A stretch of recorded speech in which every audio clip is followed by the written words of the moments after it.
Great point, Frank.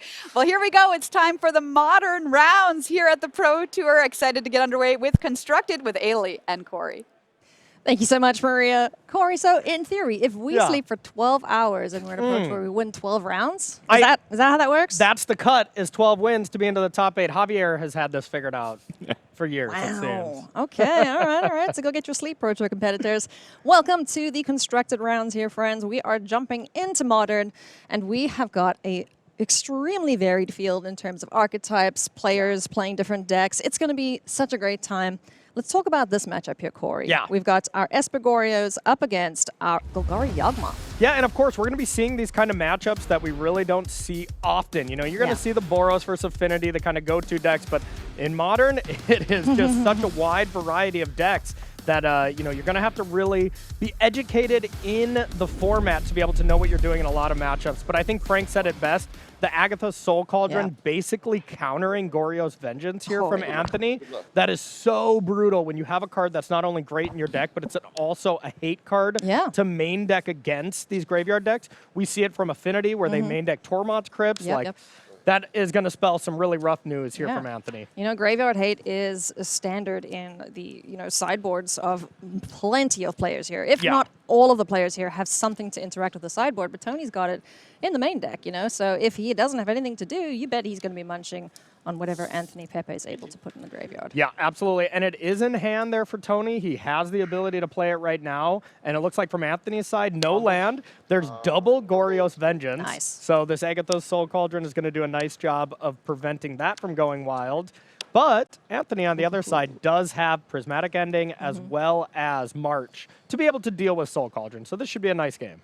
Yeah, looking forward to seeing how these two match, or how these two decks, you know, match up against each other. This Malevolent Rumble now for Tony, finding the eponymous Yawgmoth, as that's definitely something that he needs to get the combo going. Yeah, absolutely. It is the main card here in the deck, and even if it's in your graveyard, it can still do some nice work. But Tony was just like, I don't need more lands, so I'm just going to put it in hand to make Anthony kind of deal with it twice. For sure. So now Anthony's got to hope that he finds answers to two threats that he knows about, one already on board and the other in hand. And I think first step, he's got to find land number 2, so we're almost assuredly going to see one of these Surveil lands. My guess would be a white-based Surveil land, so you can have access to March or Prismatic Ending. But yeah, needs land number 2, but on the draw, with all these fetch lands, with all these Surveil lands, keeping a one-lander, not so bad. And of course, can backfire. It can backfire indeed, but you know, I actually wanted to ask you, in terms of the Modern metagame, which of the decks do you think mulligans the most aggressively? Mulligans the most aggressively? That is a really good question. I would say Neoform. Neoform would probably be the number 1. Okay. Any kind of really just, you know, as fast as possible combo deck, they're going to be trying to mulligan quite aggressively. Undercity Sewers there, the Teenage Mutant Ninja Turtles art. I mean, for you know, him doing so well at Spotlight Teenage Mutant Ninja Turtles, it's appropriate. Yeah, I would theme it up as much as I can. And I was casting that event. It was a pleasure to watch Anthony dominate the event. You know, was the number 1 seed after being 12-0, and just an incredibly nice guy. Was happy to be there and was playing really well with his mono green landfall deck. We saw him wear the forest the mono shirt. green. Yeah, you mentioned that. That's so cool. Playing mono green landfall and playing it extremely well. Yeah, absolutely. Up until round 13, but you know what? We don't talk about that. he did what he had to do. Yeah, exactly. But man, what an opponent to play in your first constructed match, round. yeah. Tony's one of my favorite players to watch. He's not only so nice and so, you know, just a pleasure to play against, but he's just so good. And so humble, too, you know? Like, Exactly. he's always just talking about, you know, how he can make the deck better, how he can help his teammates more. Yeah, he's just an absolute gentleman, and it's really great to see him back here, and hopefully he'll get a better result than you did with the last one. And that's just the sign of a true, you know, absolute legend of the game, where you're always a student. You know, you're always a student of the game. You never think, okay, I got this figured out. I'm crushing it. I took 3rd in the Player of the Year race. I don't need to learn anything else. Like, that's not the mentality you ever want to have. That's for sure. So Malevolent Rumble number 2 here. Nothing much happening on Anthony's side of things. Not yet anyway, but was able to get rid of Agatha's Soul Cauldron. And I really love Tony's build of Yawgmoth. You know, we haven't seen this deck for a while, and back when it was a little bit more popular, you know, the ways that you were kind of winning was Yawgmoth, 2 Young Wolves, and a Drain effect, like a Blood Artist kind of thing. So, you know, the fact that this is now 4 Agatha's Soul Cauldron, it maybe was 1 or 2 before, it's a very teched out list. And, you know, Tony and the rest of the team on Sanctum always bring some spice. They do, yeah. So this is going to be a lot of fun to watch. A couple of interesting includes that you might see at this matchup. You know, Spy Master's Vault, he's got 3 of those in the main deck.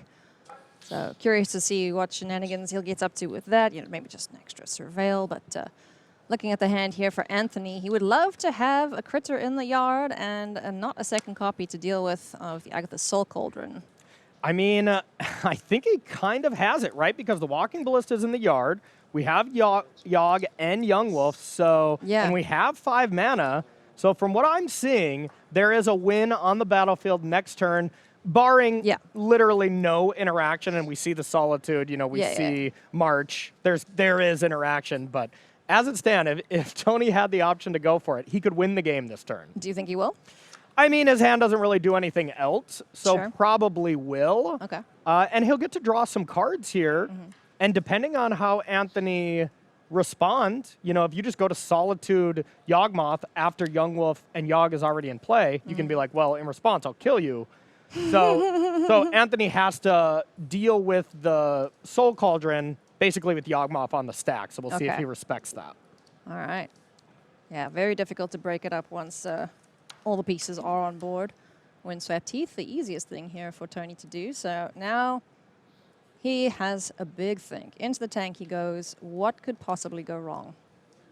And I mean, you know, there's just so much interaction from the Espergorios, you know, deck that Tony's going to have to go for some kind of action here, but he's got to understand, how do I play around 1 piece of removal? Can I beat 2 pieces of removal? These are kind of the questions that he's asking himself right now. Yeah, and the Scorio's list, you know, it can play a pretty good, you know, control role in the matchup until it's ready to go off and do its own ridiculousness. Yeah.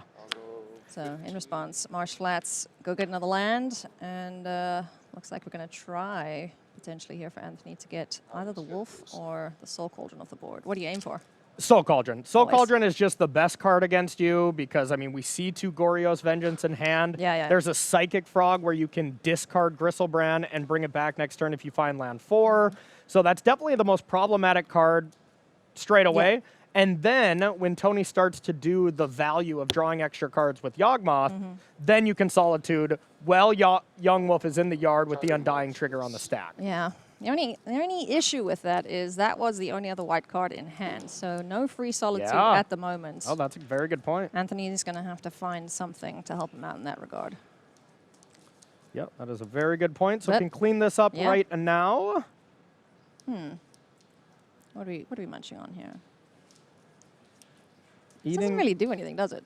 Not really. It does still just put a counter on something. You know, the untap ability is not necessarily great, but you might as well get yourself a counter, get a little value going here. And as it stands with no other white card, Tony can at least sack the Young Wolf, draw a card, sack it again if you really want to draw a second. So we'll get a little bit of value here. Okay, so these Agatha's Soul Cauldrons, they're all separate instances, right? So whatever was exiled with that second copy, the third copy will never see. Exactly. Yep. They do not see each other in any way, shape, or form. If they get blinked out, they're reset, that kind of thing. Gotcha. So Yawgmoth on board. What's up, Thran Physician? Just one of the most powerful creatures that we've seen in a long time. You know, this deck has kind of fallen out of favor as of late. Yeah, I mean, there's only 2 players playing it this weekend. Alexander McIsaac is the other player. Oh, okay. Yeah. Usually rocking mono red or something like that, but I wonder if he has a poison dart frog in his sideboard. I hope so. We're gonna have to figure that out soon. That's another one of our spotlight winners. Yeah. Played a poison dart frog in every sideboard. Could never cast it in his decks. It was it was the moral support pet. Okay. Exactly. So with drawing land 4 there from Anthony, Anthony has some nice options here. Yep. At the very worst, you can play Psychic Frog and then discard Gristlebrand and bring it back, draw a bunch of cards, and then Solitude Yawgmoth. That psychic frog is beautiful. Oh, That version of the art. I love it. interesting. Decides to not go for it right now. And is trying to maybe set up at Tony's end step. Yeah. To keep know. it for the turn. Yep, and that's fine. Gristlebrand, when you have a Traxa, you really want to be able to ephemerate Sure, it. sure. But Gristlebrand's kind of meh. you know, I mean, I would have discarded it, and then I would have attacked with cards. Gristlebrand. Oh, yeah, yeah. Went up to 22, maybe drew 14 cards. I would have made sure I had an extra white card in my hand. Yeah. To That's a big- Solitude. Yeah. Now he's a little vulnerable. Let's say Tony top decks another Young Wolf. We could be. Well, he can still interact, right? Because instant speed, Chorus. Yeah, but you. And Grizzlebrand you can activate whenever. Yeah, you can, but you don't get the connect. Gotcha, You don't yeah, get you to don't get the attack life, and gain the life. For yeah. sure. And Tony's deck's not about attacking. If it can never attack, it's having a great day. Yes, exactly. It does not need to attack, that's for sure. And now there's a couple draws from Tony that can really affect Anthony here. Such as? Soul Cauldron, of course, would be Yep. the best. You willed it into existence. Anthony's just like, really? I mean, right now, Anthony has to discard Gristlebrand and Gorios to try to find a white card, I would think. But doesn't do it, and now the combo is just here. Yep. And I don't think anything matters anymore. So, and here is the classic thing we were talking Yeah. about. If he'd gone for it, he would have had an answer, right?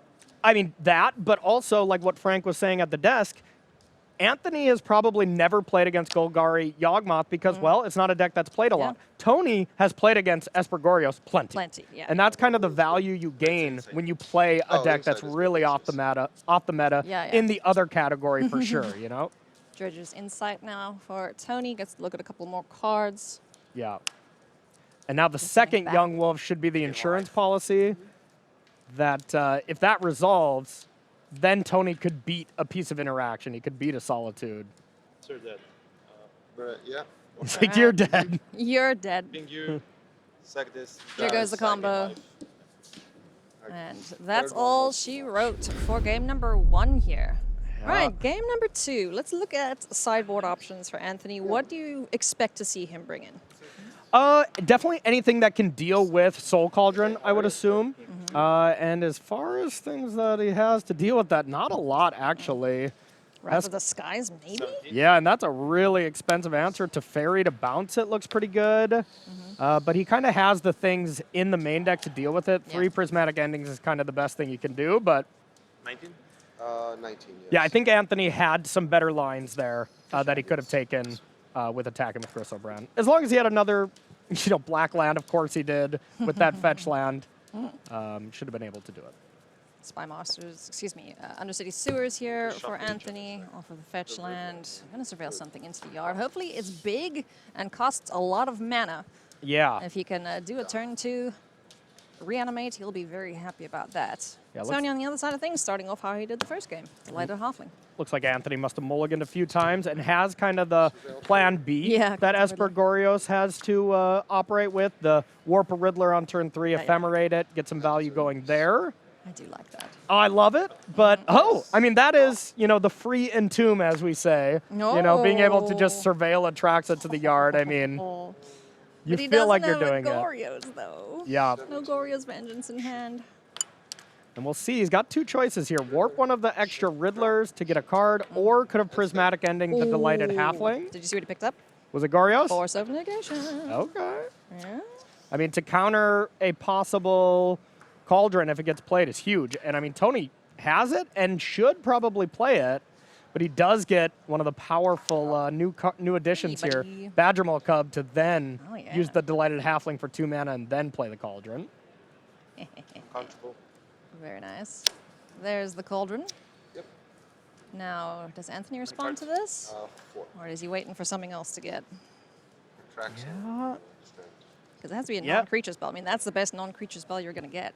Yeah, but it is with Delighted Halfling. Add 1 mana of any color. Spend this mana to cast a legendary spell, and it can't be countered. So. But that is legendary. Yep. Never mind. So no force of negation to interact there, which is huge. Yeah. Insurance policy in attack there for Toni Portolan, so he gets to get a Traxa. Oh, he gets to get a Traxa. So good. I mean, Yowza. Anthony does have the prismatic ending to, get rid of this Soul Cauldron, but the damage is kind of done. You Yeah. lost your big creature in the yard, so it's a lot rougher here for Yeah. sure. And you've got to be able to do it all in one go, basically, while Soul Cauldron's tapped. Mm-hmm. Yeesh. Alrighty, well, Oh, I guess we'll try the Riddler plan once again. Really hoping to draw an untapped land. White source, white source. Instant. And that was a huge risk because now you don't have any Riddlers for this Ephemerate. And you didn't prismatic ending away the Soul Cauldron. So, yeah, Yeah. everything going up Tony's way here for sure. And Anthony did mold to 5. Tony mold to 6 here, so Yeah. that's always brutal. He's got a Surgical Extraction in hand. You can try break up the combo somewhat. Yeah, and it definitely can. Get rid of the Young Wolf with the Yeah. Undying trigger on the stack. That can definitely be a thing.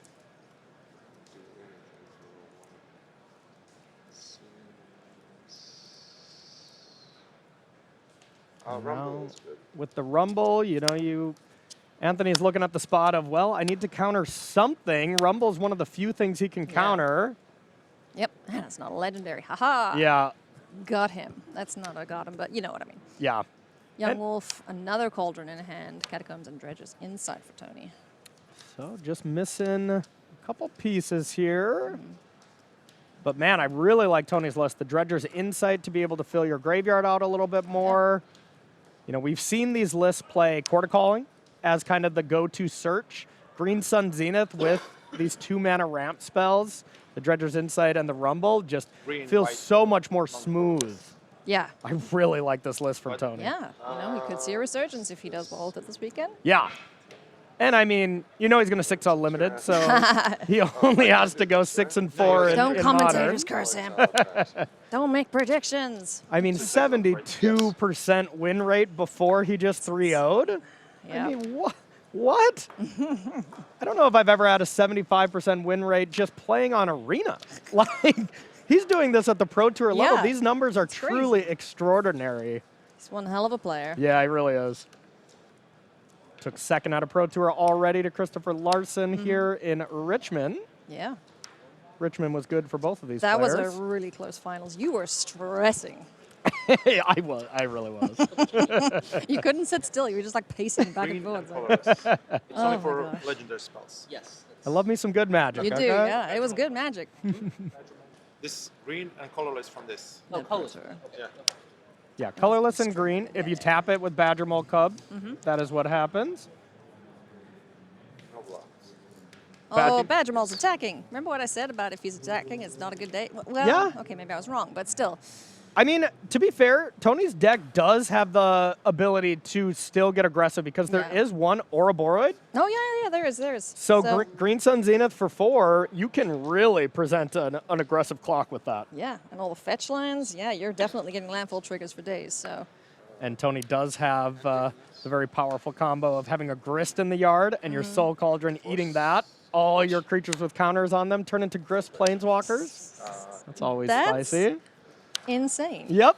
What? It sure is. It's really tough to keep track of, I'll tell you that. You got to Yeah. have loyalty counters, regular counters. But the game doesn't go on for that long when you accomplish that combo. I'll say Yeah, that. I wouldn't think it would. And also with Badgermall Cub, being able to sacrifice the lands if needs be and then bring them back that way, like, there's some cool little bits of tech in this deck. I like it. Oh yeah, this is a spicy one, and we're going to be seeing this all day here in the Modern rounds. You know, Yeah. we see the metagame, 12% as the most played deck, tied with Boros and Affinity, but there are so many other decks and so many other players that think that they did it. Yeah. Everyone thinks they have the best deck on round 4. Oh, yeah. But at the end of the day, you really see who has the spicy decks that are doing well. So another Cauldron in the bin it goes. How many Cauldrons is that now? 2 with 1 in hand or 2 in hand? Good Yeah, gravy. 2.5. I mean, it's Has the he just best seen card. all of them?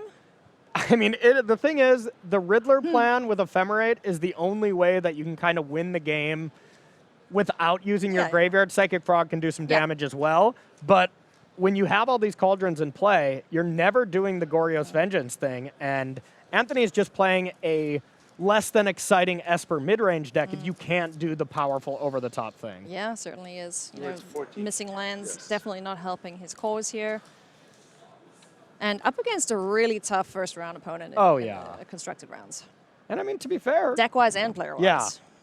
and to be fair, qualified via standard Yeah. and just 3-0 to draft at the Pro Tour at your very first Pro Tour. I mean, that's Hell yeah. already amazing. So Yeah. Go to 11. Anthony down to 11 now. And here comes the young Awu. Do you have all this good? No Yawgmoth to speak of just yet, but at this point, I don't think he's going to need it. yeah, it's just good beatdown plan. Have that Soul Cauldron untapped, and you're just able to make Mulligan the sure Gorilla. Gristlebrand or Atraxa doesn't come into Put the play. Goria on the bottom or? I did put the Gorios on the bottom, but I could have done something in your draw step, and Yeah, I let yeah. it go. He's lamenting the fact that he could have done something in the draw steps. Yeah. Coulda, Yeah. woulda, shoulda. Oh, he really should have surgicaled the Soul Cauldron in draw step. yeah. Would have got not only the one he just played, but the other one in hand. Surgical, I'm going to go on my little rant here. Sure, please. I think Surgical is the most overboarded card in Modern. Yeah? I think it has brought in far too many times. But in this situation, it would have been incredible. Yeah, he would have absolutely shut down at least that Yeah. game plan. But like I said, I don't really think he's going to need I it don't think it because matters. he's amassing No, a no, pretty you're wide good. I'm board sorry. here. Go ahead. Anthony's at 10 with like no real way to interact at all. So Yeah, the creatures that are attacking still would have done some damage, Yeah. but you would have been able to pay one and double Thoughtseize your opponent. Sure, yeah. I mean, Since Toni did draw a fourth Cauldron, that would have been an incredible play, but how many cauldrons would you like on your board? Yes. yes. Good thing they're legendary, huh? 3 cards. Yeah, no kidding. Ooh, okay, Witherbloom Charm. I think that's a 1-up in the deck. It sure is. And that card is kind of all the modes are Yeah. exactly fine. Yeah, you know, it's nothing super exciting. Yeah. Just a good little utility modal card. It's a tough card to play around as it just does such a wide variety of things, Yeah. and it's a one of, so. Yeah, and pretty good with the amount of non-land permanents under 2 mana value or less. Yep. In this format.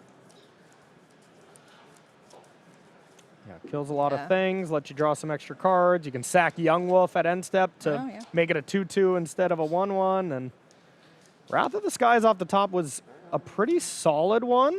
I mean, Wrath for 2 would be excellent, but I don't think Anthony have a has land? land No, 4. So he's playing all these very pretty variants, but I don't think any of them are land. Yeah, yeah. Yeah, he might be priced into playing this yeah, for one for anyways. So that gets the wolf, that gets the token, the delighted halfling, and the lands. Yeah, the land. Yeah, I believe so. He does have the Witherbloom charm to get some value. Sure. You can, I can turn one of the creatures into a card. Let's take this for mana. Sure. I'll add another colorless. So pay 1, artifact, Yeah. enchantment, Green. and critter, less Yeah. than 1. So It is I a have creature, though, so I would assume colorless, the Overgrown Tomb black, would green. still die, come back, Yeah. Earthbent. 2 But colorless, 1 black. Yeah, I'll spend the black green. Mm-hmm. Sure. Yeah, Charm. Witherbloom Charm. What do you Yeah, got, Chomp on? that's good. yeah, the land makes sense. That or the Halfling, kind of the same. The one thing you don't want to eat is the Young Wolf, Yeah, because 'cause that's it'll come actually going to back. come back. And now, I think no matter what, Toni has lethal, because Young Wolf is going to come back. That's going to be a 2/2. That's 5 damage. Agatha Soul Cauldron eats the Delighted Halfling, puts another counter on Young Wolf, and attacks for 6. Not too You're shabby, pink eh? damage, right? For a delightful Yeah, I picked the finish one here Yeah. from Mr. Portolan. Yeah, man, just one land, and Anthony would have cleaned up there. Yeah. 6. Yeah, that would have been huge. Very Yeah. healthy. That 6. really would have been huge. Top of the deck, just unkind to him here in round number 4. Yeah, and that's kind of the thing with Espergorios. When the deck looks amazing, Yeah. I mean, it looks like one of the best decks in the format, but you are still playing a bunch of cards that cost 8 mana. Sure. You're Oh, playing a lot of that's it, pieces yeah. that you need to have this A plus B it's, I think, combo. 3 And if you creatures draw back. too much of B or too much of A, sometimes yes. it can look a little awkward. Wolf and the land. No, 4. The land. Oh, the spawn. Yes, 4. Yep. I see Tony just explaining all the things that got eaten and whatnot there. I think this is the Spy Master's Vault Yeah. here to be able to connive X Jeez. equals 4 when you lost a bunch of things.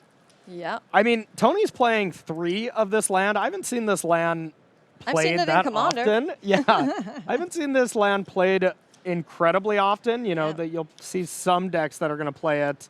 But man, it looks incredible in this Yeah. Golgari deck. And it's something that, you know, his opponents are going to have to keep an eye on because they are giving him answers if there's board wipe. So Yeah. it's going to be something to keep an eye out for.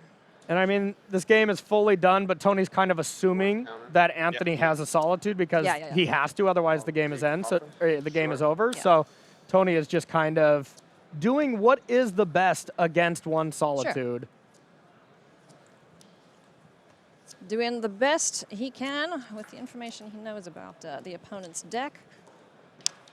Vexing Bauble, just to make sure. A little bit of insurance there, yeah? And that is Yeah. going to do it. Toni I could've Portolan picks up a surgical 2-0 the Cauldron against and Anthony the Pepe in his Bin, first but I don't Pro think- Tour. So, yeah, hopefully the next round goes a little better for him. But Tony, he's on a roll once I again. could've Absolutely. surgical That Vexing Bauble was the classic. Well, if you got it, you better do it now. Yep. And didn't have it. But yeah, that's a really, really first tough opponent Yeah. and tough deck to play against. Absolutely. Not only do I think that's a really bad matchup for Espergorios, but when you're playing up against an absolute pro like that, Tony's not going to give you anything, that's No, for sure. So no little edges you're going to get against Tony. That's Yep. for sure, friends. We have more magic from this round to show you, friendos, but we are going to take a quick break, and then we'll be right back.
Welcome back to coverage of Pro Tour Magic the Gathering Marvel Superheroes, coming to you live from Amsterdam in the Netherlands. It is a MagicCon, it is a Pro Tour, it is a good day to be a Magic fan.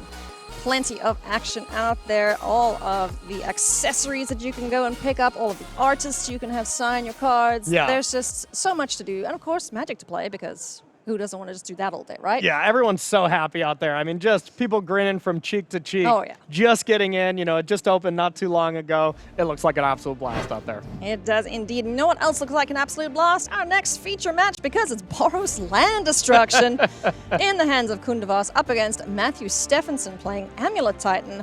One of the mainstays of the format. This Land Destruction deck is a bit of a newcomer thanks to a couple of spicy extra cards. Very much a newcomer, and let me tell you, if you just want to make all the friends in the world, bring this deck to your next tournament. It is a very frustrating deck to play against, and let me tell you, I've been playing this deck quite a bit. It's very fun to play.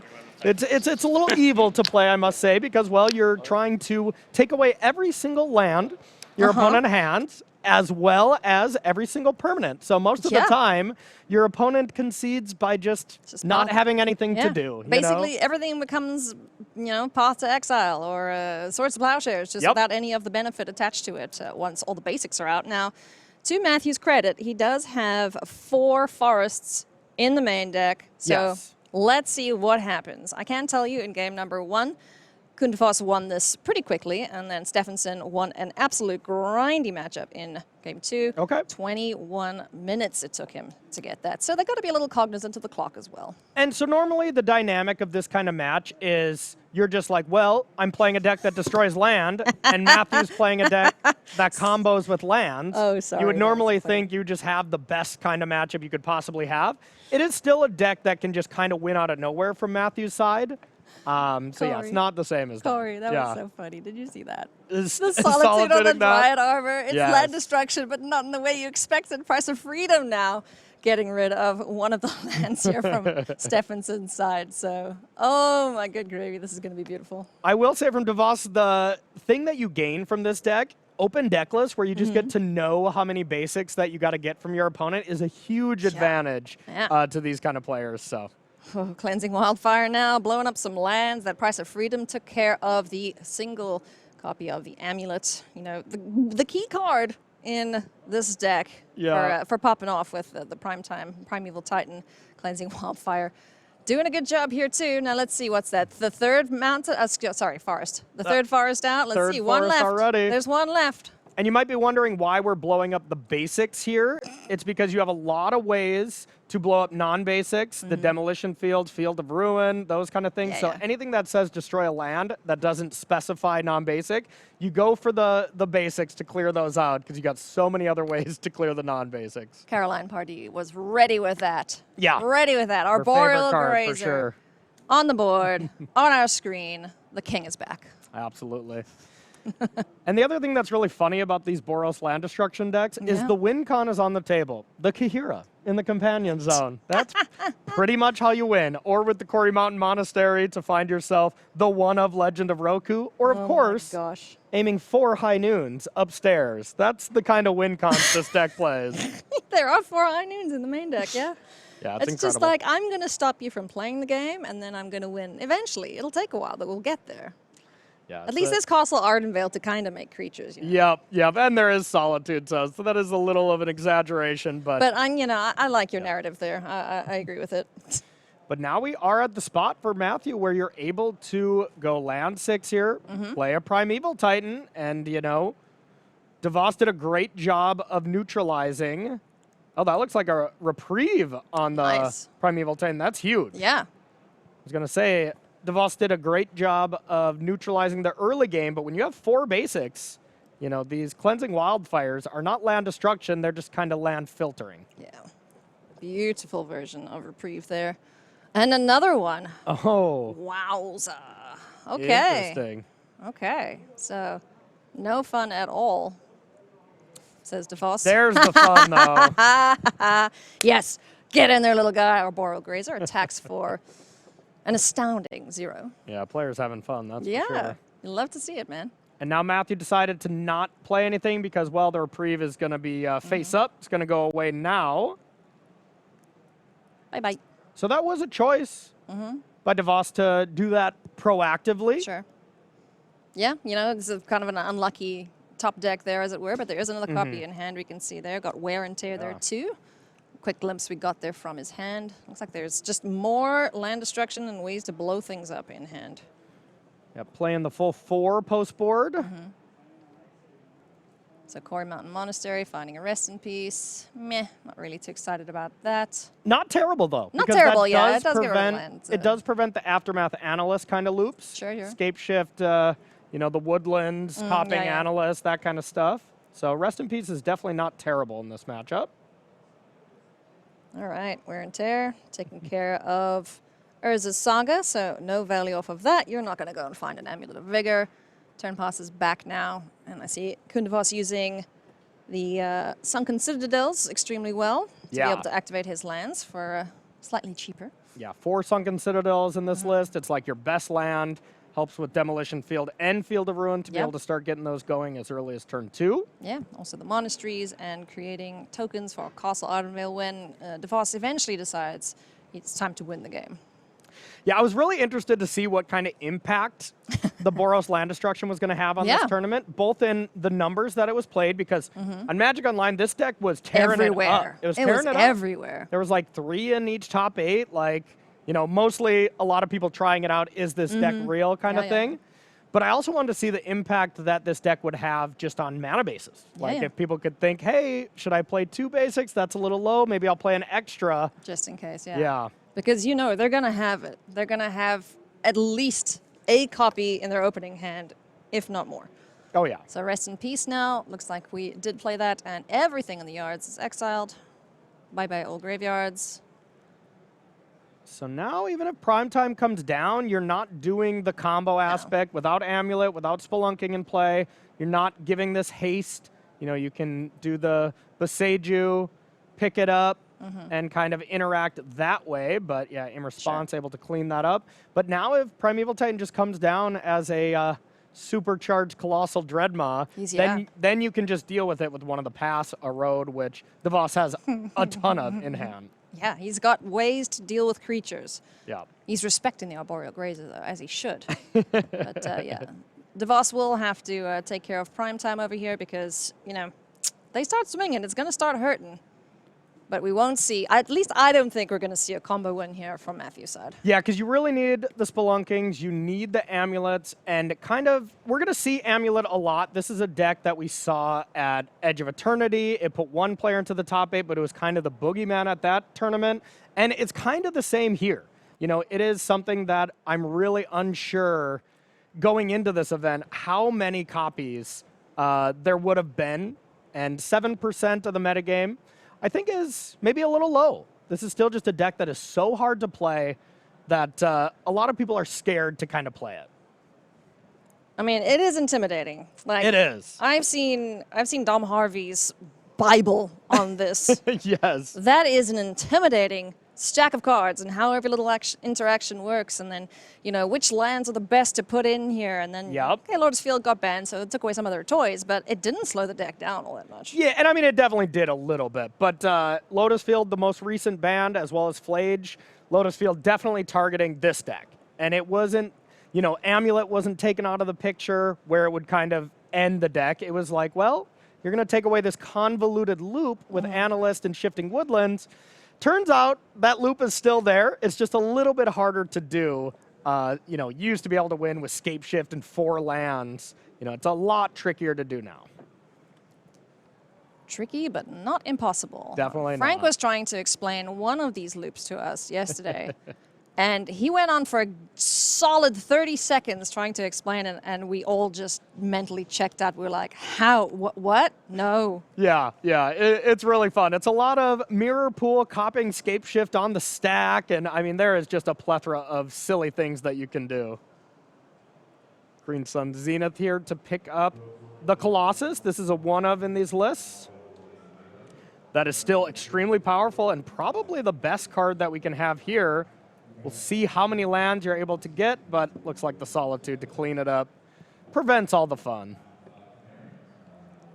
No fun at all for the Primeval Titan.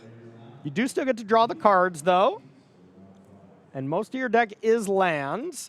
So Stefansson's able to kind of pop off a little bit here.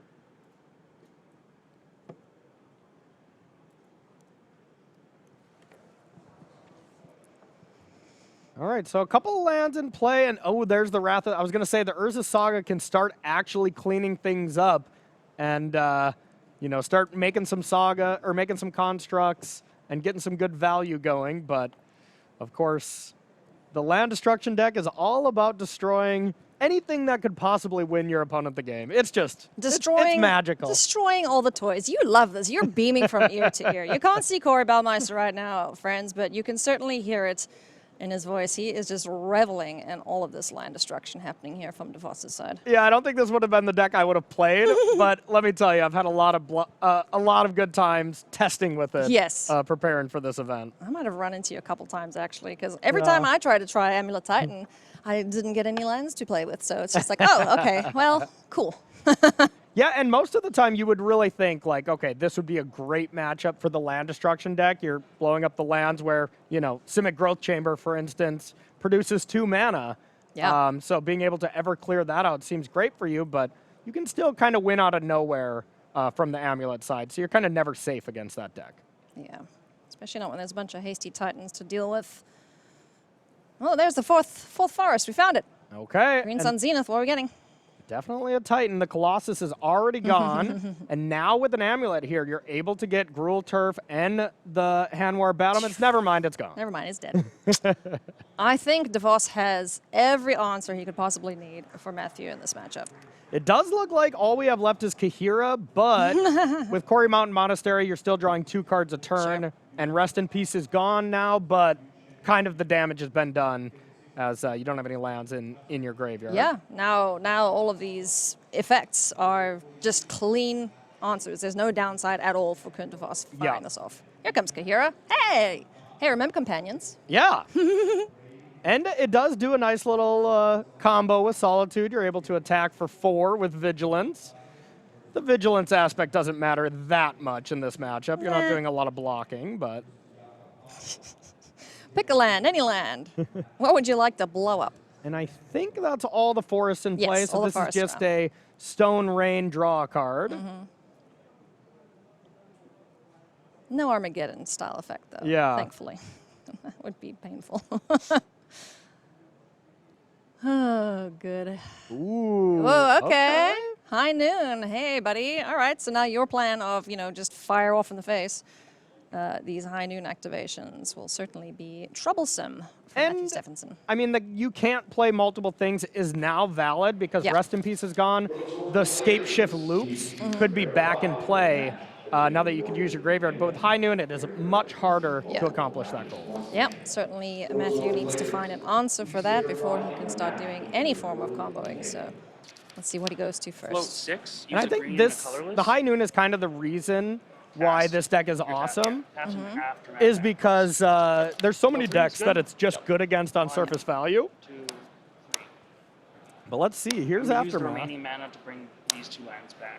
Yeah. This will float 1 green. Uh-oh. When your Amulet Titan opponent is explaining to you some things, it usually means you're dead. Yeah, but there's a high noon. How does he... You don't have to play any You more don't things have if you to. have Shifting Woodland. I'm going to cast. Oh. I don't think you can cast You don't anything. cast anything, yeah. This Yeah. is 4 mana where 2 of it is green. And then I'm going to float another colorless. I'm gonna write this down. This is paper. Yeah, if he's casting So I anything, have Yeah, that's yeah. not legal. Green and No, it's not. colorless. Right, So- because you have the analyst Okay. here. Yep. And then I'm going to cast Escape Shift. Ooh. This mana's going to go away. Holding Alright. priority, Uh-oh. I'm going to use. Wait, hold on. Yeah. There we go. All right, so DeFoss is on You it. cast the analyst, correct? Oh, sure, you're That's right. high noon. And You're right. mine Yeah, is out, okay. so My bad. Okay. So unable to cast that. So all I don't know if that the... warrants a judge call. My opponent tried to play a second spell with high noon in play. and we are going to go to a judge call here. Kundavos is going to chat to the judge about what just happened.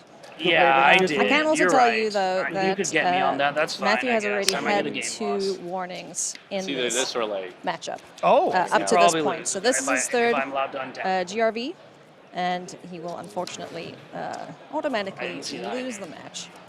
So You probably got me. Yeah, that's really unfortunate. it is, yeah. But man, To it's be a fair, tough I deck to forgot as play well. against. Yeah. It's a tough deck Not to athletic play as against, well. that's for sure. There's a lot of really interesting and kind Yeah. of wild interactions when your opponent has a bunch of cards that say you can't do this, Yep. this doesn't work the way it should. Yeah. So unfortunate ending. Yeah, unfortunately, but such is. Hopefully, he'll be able to pick himself up and carry on into the next round, which is where we're going to be heading after this short break. He'll be with Maria and the news desk.